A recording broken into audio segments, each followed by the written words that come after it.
안녕하세요. ABS 온라인 피스의 트레이너 홍주환 한조입니다. 자, 오늘 운동백사 시간이죠? 네. 오늘은 좀 주제를 가지고 얘기를 나눠볼까 해요. 네. 오늘의 주제가 무엇이냐면요. 고중량과 근육량의 상관관계에 대해서 그렇죠. 얘기를 나눠보도록 하겠습니다. 고중량, 말 그대로 중량이 높은 트레이닝과 그렇죠. 뭐 이제 뭐 근력, 뭐 스트렝스 뭐 이런 부분도 포함이 되겠죠? 네. 네. 그리고 근육량은 어떤 상관관계를 갖고 있는가? 어떤 상관관계를 갖고 있어요? 당연히 이제 고중량이라는 건 그만큼 부하가 크기 때문에 얘가 커지는 여지가 있지 않을까요? 아무래도 그러니까 쉽게 말하면 무게를 치면 근육이 는다. 그렇지, 네. 근육이 비대가 된다. 네. 근섬유가 충분한 자극을 받는다. 네. 이건 뭐 당연한 얘기입니다. 네. 역도를 하면은 이제 역도가 대표적인 얘기죠. 뭐 이제 뭐 스네치도 있을 때, 클린도 있을 네. 텐데 원RM 딱 한 번 들 수 있는 중량을 들죠. 네. 그런 스포츠 이제 강력한 스탠스를 사용하려고 하면은 꼭 근육의 양이 많아야 된다. 맞는 얘기예요. 예. 네. 근육량이 많으면 많을수록 스트렝스를 내기에는 적합합니다. 근육의 수축 신전과 그러니까 물론 개인 차이 있어. 똑같은 근육량 갖고 있다고 하더라도 그죠? 좀 더 근육량이 많은 사람이 있을 테고 특히 역도 같은 경우에는 기능적인 동작들 몸의 협응성 그렇죠. 그렇죠? 그리고 뭐 이제 코어의 근력, 그렇죠. 그리고 이제 운동을 수행하는 능력과 네. 신체적인 조건, 스트렝스 여러 가지 부분들이 그냥 단지 힘이 아니라 이것도 기술이거든요. 피지컬과 테크니컬. 그렇죠. 네. 테크니컬과 피지컬 네. 이런 부분들이 다 들어가야 되는데 우선은 저희는 이제 근력과 이제 중량과 중량과 근육량에 대해서만 얘기를 하자고 네. 하면은 고중량은 근육량을 얻는 지름길이 맞습니다. 맞습니다. 네. 네. 근데 왜 못하나? 능력이 안 되니까. 능력이 안 되니까. 이 부분에 네. 대해서 저희가 사실 네. 얘기를 나눠보고 싶었어요. 저희 뭐 이제 저희가 운동 실제로 하는 것들을 알려드리고 그러면은 홍지영 트레이너는 뭐 김동호 트레이너는 네. 뭐 고중량은 안 치시나요?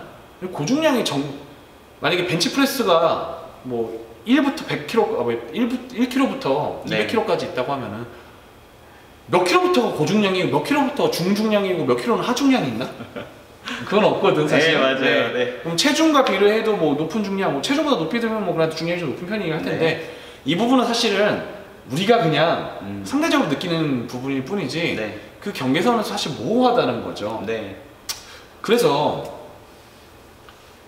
물어보시는 분들이 저희도 고중량 운동을 저희 나름대로는 하고 있어요. 네, 그럼요. 근데 고중량 운동이라고 하면 반복 횟수가 아무래도 떨어지게 스트렝스 트레이닝이라고 하면은 뭐 3RM 3번 최대 반복할 수 있는 중량 3번 미만 그렇죠? 정도. 네. 내지는 뭐 진짜 역도를 한다고 하면 한 번 중량이 될 텐데 네. 자 보자고요. 내가 진짜 1RM 딱 한 번 들 수 있는 중량을 가지고 벤치프레스 하실 수 있는 일반인들은 거의 없다고 없을 거예요. 네. 네. 왜냐면은 한 번 할 수 있겠지. 예를 들어서 막 진짜 뭐 데드리프트인데 네. 정말 누가 사람이 깔릴 것 같은데 자동차가 사람을 깔고 앉았어. 근데 이 자동차를 못 들면 내가 이 사람을 못 구해.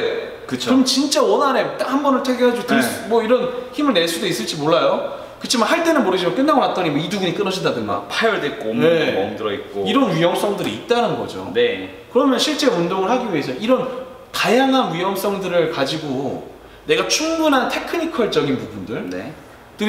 훈련이 되지 않은 상태에서 벤치프레스를 내가 진짜 원하는 중량이 160kg 딱 한 번 들었어. 네. 근데 그러고 났더니 어깨가 다쳤어. 팔꿈치가 부러졌어. 그렇죠. 뭐 이럴 수도 있다는 거예요. 그렇기 때문에 저희는 딱 한 번 운동을 하고 내지는 몇 킬로를 들었다가 사실 운동의 목적이 아니거든요. 그렇죠. 얼마만큼 이거에 자극을 주고 그렇지. 그 부하를 제대로 매겼냐. 그렇죠. 부하를 얼마나 잘 정확히 네. 주었는가가 네. 중요하고 그래서 근육을 쉽게 얻는 걸 선택을 하는데 네. 그러다 보니까 저희는 이제 고중량의 기준도 한 6번에서 8번 반복 정도로 전 보통 6번까지 네, 6번까지 떨어뜨리는 것 네. 같아요. 근데 이 부분 역시 예를 들어서 제가 벤치프레스를 6번 하면은 한 100에서 110kg 사이? 한주쌤도 그 정도 들잖아요. 그 정도 네. 되는데 저희보다 많이 드는 분들도 계실 테고 그럼. 스트렝스 트레이닝을 되게 좋아하시는 분들도 있을 네. 거예요. 근데 저희가 실선에서 트레이너 생활을 제가 10년 넘게 했더니 100명, 200명, 300명의 회원들을 다 보고 그죠? 여태껏 트레이닝을 해봤더니 일반적인 이제 표준선을 걷을 때 빈봉만 줘도 힘들어하시는 분들이 많은데 그렇죠. 이분들이 고중량 트레이닝을 반복해서 6회만 줘도 자세가 아주 춤을 추고 안정화가 안 되겠죠. 그렇지. 네. 그럼 그 다음에 나오는 말이 뭐야? 선생님 저 어깨 아파요. 여기가 뭐 가슴이 안 아픈데요? 네. 뭐 사실 스트렝스 쪽에 치우치고 고반복 횟수가 될수록 보디빌더라고 하면 고반복 속에서도 근육의 정확한 자극을 끄고 나가겠지만 네. 실제 역도 선수들이라든가 네. 뭐 크로스피터들 내지는 뭐 스트렝스 트레이닝 하시는 분들은 부위별 운동이 아니거든요. 그렇죠. 네. 전체 근력을 사용하는 거지. 네. 그게 맞아요. 그래서 네. 여기저기 아플 수 있어. 아유. 왜 아픈가? 그러면 스트렝스 트레이닝 하는 사람 다 아픈가? 그렇지 않다는 거죠. 그 사람들은 테크니컬적으로 동작이 완성이 됐기 때문이야. 그렇죠. 그러니까 능력이 됐다는 그렇지. 거야. 예. 파워 리프팅을 하시는 분들이 하는 벤치 프레스와 보디빌딩을 하는 사람들의 벤치 프레스는 근육의 활용도에 있어서 엄연히 차이가 있고 테크니컬적인 부분들, 자세적인 부분들이 포커스가 틀려요. 든다에 포커스를 맞추고 네. 자극을 준다에 포커스를 맞추고 부위별 운동에다 초점을 두는가. 네. 네. 이런 부분들이 차이가 있기 때문에 실제 저희 ABS 온라인 피트 유저분님들 중에서 정말 최상급자가 아니다고 하면은 고중량 운동, 특히나 반복 횟수가 저희가 지금 말하는 고중량 운동은 6RM 네. 미만의 네. 최대 6번 반복을 할 수 있는 중량 미만의 트레이닝을 하실 수 있는 분들은 극소수입니다. 맞아요. 네. 위험하죠. 많이. 그렇죠. 그러다 보니까 저희가 일반적으로 트레이너들 권장하는 남자분들 기준 반복 횟수는 근력이 좀 좋다 해봤자 8, 근력이 좀 떨어진다고 하면 12에서 15 사이를 네. 이제 권장하는 게 많은데 그 경우가 좀 더 근비대. 그쵸 근비대와 근육의 자극을 높이고 부위별 운동으로서는 효과가 좋다는 거죠. 네. 그쵸 크로스피터 분들 뭐 있으실라나 보시는 분들이 크로스핏 하시는 분들은 기록이 중요하잖아. 네. 네. 그렇기 때문에 안정성만 확보되면은 좀 더 네. 중량을 올리고. 그렇지 올리고 네. 기록을 하기 그쵸, 위해서 네. 역시 그렇게 하는 거죠. 보디빌딩 하시는 분들 사이 기준에서는 이거 잘못된 자세라고 하지만 네. 이분들 사이에서는 이게 더 안정적이고 또 좋은 자세예요. 네. 그래서 이 부분을 이 역기만 들면은 다 그냥 보디빌딩이라도 생각하시는 분들이 계시는데 전혀 방향이 다릅니다. 그렇죠. 네. 우리 올림픽 바벨만 가지고도 우리는 보디빌딩을 하고 바디 쉐이핑을 하는 사람들도 있겠지만 똑같은 그 올림픽 2200ml짜리 네. 그 2m 20cm짜리 발을 가지고 역도를 하시는 분들도 있을 테고 네. 그 똑같은 역도를 가지고 뭐 스러스터라든가 이런 뭐 크로스피터 분들도 있을 거란 말이죠. 네. 각자의 목적에 따른 트레이닝이 틀린 거지. 그렇죠. 파워 리프터들도 있을 테고. 네. 예. 근데 이거를 다 그냥 쟤네들은 바벨을 쓰니까 다 같은 종목이야라고 생각을 하시면요. 거기서부터 이제 머리가 아파지기 시작하는 거예요. 네. 예. 그래서 목적에 따른 트레이닝이 중요하고 단 저희가 경험을 해본 결과 고중량 아주 저반복을 실제 운용할 수 있는 사람들은 일상적으로 그리 많지 않더라. 드물죠. 예. 실제 트레이닝을 해봤더니 10명 중에 선택받은 한두 분만이 네. 자기 체중 기준으로 0.8배에서 1배 정도의 벤치프레스를 6회 이상 할 수 있더라. 그런 분들의 특징은 이미 운동을 하고 있거나 그렇죠. 내지는 과거에 스트렝스를 많이 사용하는 운동을 해봤다든가 네. 내지는 좀 더 근력을 잘 사용하게끔 잘 타고나시는 분들 이런 경우가 있지만 그게 아니고 일반적 회원님들 열의 9분은 본인 체중은 커녕 그렇죠. 그렇지 내 빈봉만 주어도 뭐 이제 본인 체중에 내가 뭐 80kg다 그러면은 50kg에서 60kg만 가지고도 운동이 잘 자세 제어가 안 되는 분들이 많다는 거죠. 그래서 네. 이걸 보고 계신 유저분들께서는 무조건 중량, 근력 어디니까 많이 들어야겠어 이게 아니라 단계별부터 거쳐서 트레이닝을 하셔야 된다는 네. 거예요. 지금 네. 결론이 내가 너무 질질 끌었지. 미안해. 네. 지금 김동호 선생님, 한준 선생님이 한 얘기 제일 중요한 부분이에요. 단계별 트레이닝이 가장 중요합니다. 그렇지. 이렇게 해서 스텝 바이 스텝으로 단계별로 접근을 하시는 게 맞고 항상 그 단계별의 최상위에 위치한 게 고중량 운동이다. 네. 역도를 배운다고 하더라도 처음 역도를 하시는 분들, 뭐 역도 선수분들 보시는 분들 있을 수 있어요. 밸런스 운동 다 해요. 단계별로. 네. 시작하자마자 우리 뭐 중학교 고등학생들한테 처음 우리 역도를 플레이트 시작했어요. 끼고 막 플레이트 끼고 야 스네치 해봐 이렇게 안 한다는 거죠. 그렇죠. 기본적으로 막 순발력 트레이닝을 먼저 하지. 네. 그래서 순발성 먼저 시키고 그 다음에 어느 정도 순발성이 됐을 때 반복 횟수가 좀 많은 트레이닝을 하다가 네. 정말 이게 기술적으로 아까 말한 테크니컬적으로 스트렝스적으로 완성이 됐을 때 반복 횟수 1회를 준다는 거죠. 그렇죠. 크로스피터 분들도 처음부터 스네치 동작이라든가 이런 거 상급자 와드에 들어가지. 네. 처음 하는 이제 기본 와드에는 이거 이제 일종의 뭐 데일리 트레이닝 같은 개념이거든요. 네. 크로스핏에서는. 네.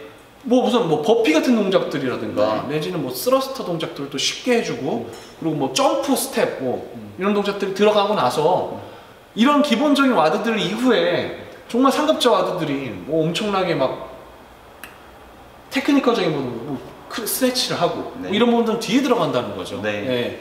그러니까 우리 웨이트 트레이닝도 고중량 운동을 할 수 있는 사람과 그게 안 된다고 하면은 뭐부터 시켜? 뭐 안정화, 벤치프레스가 빈봉을 안 돼. 푸시업 네. 시키죠. 푸시업. 네. 스쿼트를 시켰더니 속도가 너무 느리고 우선 순발력이 부족해. 그럼 나이가 젊고 관절이 튼튼하다고 하면 뭐 시켜요? 점프 시키죠. 저는. 그렇지. 네. 네. 점프 동작이 먼저 돼서 순발력이 먼저 키워져야지 한 번에 번쩍 일어날 수 있는 수축력이 있어야지 나중에 이 순발력을 가지고 중량을 높일 수 있을 거 아니야. 그렇죠. 아무리 근력 스트레스를 강화시키려고 해도 드는 파워가 이제 순발력이 약하면은 천천히 들어서 많이 들 수 있나? 못 들죠. 역도도 폭발적으로 들잖아요. 무조건 네. 폭발적인 힘으로 이용해야 되고. 저희 역시도 순발력과 네. 코어의 안정화 네. 그리고 또 밸런스 능력 그렇죠. 강화시키고 점진적으로 강화시키거든요.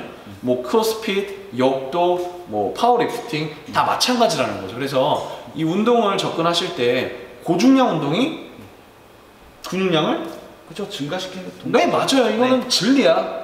근데 과연 그걸 할 수 있는 사람들이 많지 않기 때문에 레벨 1대 100짜리 장비 끼면 안 돼요. 그렇지. 네. 그래서 현재 본인의 현 상황을 잘 파악하고 장기 마라톤 코스로 이 스텝 바이 스텝. 네, 그 스텝을 잡아야지 처음부터 그냥 시작하자마자 100m 전력 질주를 생각을 하시다가는 다칩니다. 네, 여러 가지 사이드 이펙트들이 있을 수가 있으니까 고중량 운동을 할 수 있는 정도의 순발력과 스트렝스를 키우기 위해서 지금 당장은 상황에 맞는 트레이닝을 네. 접근하시는 것이 우리 올바른 ABS 온라인피 유저분들의 방향이 아닐까 그렇습니다. 라고 생각을 합니다. 네. 이걸 왜 우리 오늘 좀 하자고 했냐면은 보면은 다 뭐 댓글 달아주시는 분들도 그렇고 다른 데도 막 찾아봤지. 봤더니 너무 쉽게 고중량 운동을 하시면 됩니다라고 얘기를 하는 거야. 그것도 이제 다양한 이제 그 전제 조건이 빠진 상태가 많고요. 네. 그리고 난 더 좀 걱정이 되는 게 뭐 서울대 나온 의사가 있을 수도 있고 네. 좀 더 높은 뭐 다른 대학교를 나온 사람도 의사도 있을 수가 있어요. 근데 네. 중요한 거는 서울대 나왔냐 이것도 중요하겠지만 인턴, 레지던트 거쳐서 얼마나 많은 환자들을 다뤄봤느냐가 뭐 1년, 2년 트레이닝하고 내지는 뭐 조금 트레이너 생활 얼마 안 한 친구들도 너무나 쉽게 그런 경험이 없는 상태에서 많은 사람들 다뤄보지 않고 얘기를 하는데 그게 좀 사실은 좀 걱정이 돼서 이런 좀 주제를 통해서 얘기를 나눠보고 싶었어요. 저 보면 생각보다 처음 운동 시작했는데 뭐 이런 인터넷에서 운동은 중량이 답입니다 이래가지고 중량부터 들고 와서 허리 다치고 본인은 됐을 수가 있어. 네, 왜냐면은 위험해요. 네. 뭐 저희 뭐 보디빌딩 하시는 분들 중에 과거에 뭐 유도 선수 출신, 역 선수 출신, 저도 이제 과거에 운동 선수 출신이기도 네. 하고요. 뭐 이런 경험 뭐 이게 이미 운동을 오랫동안 지속해온 사람들이 많은데 트레이너가 회원들을 봤을 때는 그런 사람들이 100명 중에 몇 명이나 되냐고. 기초 체력이 대부분 네. 부족하죠. 그래서 너무 쉽게 이제 그런 부분들 건너뛰고 고중량을 얘기를 하는 게 좀 걱정이 돼서 저희는 이제 ABS 온라인피 유저님들은 상급자만 있는 건 아니니까. 그렇죠. 네. 초중급자분들이 더 네. 많을 거예요. 따지고 보면 당연한 얘기겠지만 매니아층과 상급자가 더 적어. 그렇죠. 네. 네. 그 상급자가 되기 위해서 보고 계신 분들이 많지. 그래서 보시는 분들이 너무 이제 그 고중량 운동이라는 함정에 빠지지 않았으면 좋겠다고 생각해서 이런 자리를 좀 만들어봤습니다. 네. 자, 나 오늘 좀 얘기가 길었다. 아 근데 좋았어요. 네. 네. 너 오늘 한조쌤이 땀 다 식었네? 아 아까 스쿼 죽는 줄 알았어요. 지금 한조TV 나중에 보시면은 영원히 여기 이렇게 빠져나갔다가 아까 가지고 들어와서 다시 네. 정리해가지고 좀 전에 촬영을 직접 실시간 운동하는 촬영을 해가지고 땀 잘 나더라. 네. 이제 홍정 선생님께서 요즘 다이어트 해가지고 제가 괜히 막 위축돼가지고 난 내가 직접 운동하는 건 안 네. 찍을 거야, 막 그런 거. 저도 그래서 지금 직접 더 운동하고 있어요. 다이어트 하려고. 네. 자, 이제 마무리하자. 네. 늦은 시간까지 아니지 시청자분들은 늦은 일찍 시간이 볼 수도 아니고 있고. 일찍 볼 수도 있으니까 늦은 네. 시간까지 우리 고생해주신 한정 선생님과 홍지원 트레이너한테 저희가 직접 저희한테 위로의 위로를 보내며 자 여기까지 ABS 온라인 핀 오늘은 운동백서 시간에 네. 나눠본 토론은요 고중량과 근육량의 상관관계죠. 에 대해서 네. 얘기를 나눠봤습니다. 자 저는 홍지원 트레이너 그리고 트레이너 한주였습니다. 감사합니다.